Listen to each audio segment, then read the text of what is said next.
In today's video, I'm going to teach you how to export high-quality YouTube videos from Adobe Premiere Pro. By the end, you'll know exactly which settings to use so your uploads look crisp and play smoothly on YouTube.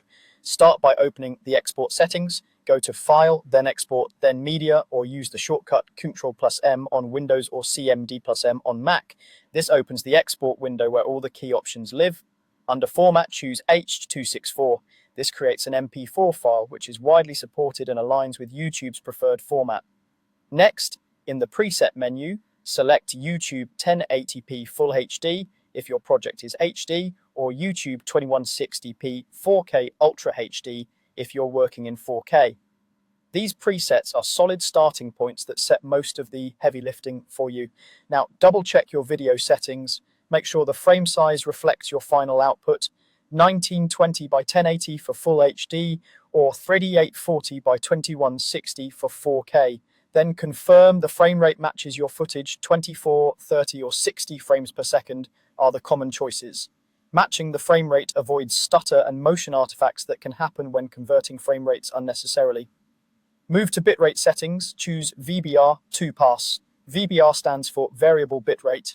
And using 2 passes analyzes your video first, then encodes it more efficiently, delivering better quality at the same file size. For 1080p exports, aim between 8 and 12 megabits per second. For 4K, use 60 to 80 megabits per second.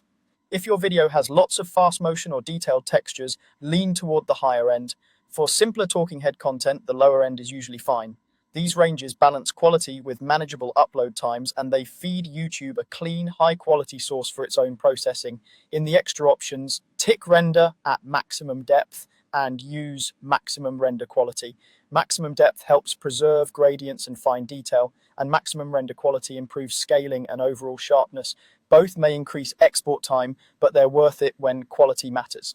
Finally, name your file clearly, choose a save location you'll remember, and click export. If you want to batch multiple timelines or keep editing while files render, choose Q instead to send the job to Adobe Media Encoder, which will handle the exports in the background.